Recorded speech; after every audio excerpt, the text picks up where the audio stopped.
അപ്പോൾ കടമക്കുടിയിൽ എൻ്റെ 5ാമത്തെ രംഗമാണിത്. ഇത് ഇവിടെ ഇപ്പോൾ ഒരുപാട് ആളുകളുണ്ട്.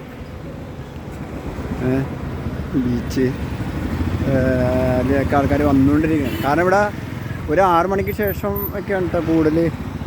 അതെല്ലാ സ്ഥലവും അങ്ങനെയാണല്ലോ, ആളുകളിരിക്കണമല്ല. ഇതെന്താ എന്താ ഇതാണ് ബീച്ചിൻ്റെ കടൽ തീരം എന്നൊക്കെ പറയും, കായൽ തീരം. സത്യത്തിൽ ഇത് ചെമ്മീൻകെട്ടാണ് കേട്ടോ. ചെമ്മീൻകെട്ടിൻ്റെ എൻട്രൻസാണ് കാണുന്നത്. ഞാനത് നിങ്ങളെ ശരിക്കും കാണിച്ചു തരാം. ഇവിടെയാണ് ഈ ചെമ്മീൻകെട്ട് എന്ന് പറയുന്നത്. ഇതൊക്കെ കേട്ടോ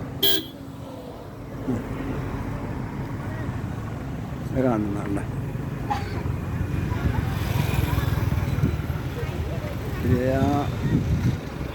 പല പോലെ ഇരിക്കുന്ന സാധനങ്ങളല്ല.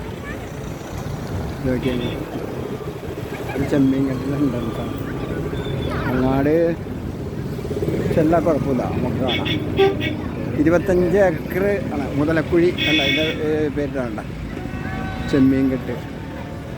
25 ഏക്കർ അങ്ങോട്ട് കടത്തി വിടില്ല. കാരണം അവിടെ അവർ ലോക്ക് ചെയ്തേക്കാണ്.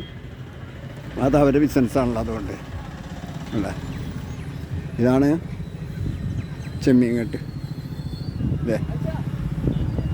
ഇതിലൊരു വെള്ളം കയറ്റി വിടണ. വെള്ളം കയറി ഇങ്ങനെ ഇവിടെ നിന്ന് കയറുമ്പോൾ അതിൻ്റെ അകത്ത് മീൻ, കരിമീൻ, ചെമ്മീൻ ഈ വക സാധനങ്ങളൊക്കെ കയറും.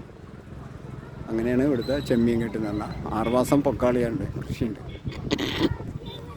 ഇതാണ് തോട്. ഓക്കെ,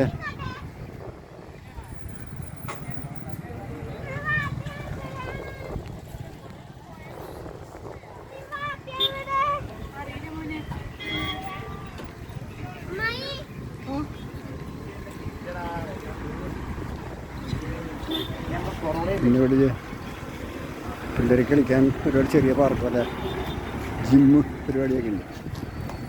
ഓക്കെ, അപ്പോൾ ഞാൻ കൂടുതൽ നീട്ടുന്നില്ല.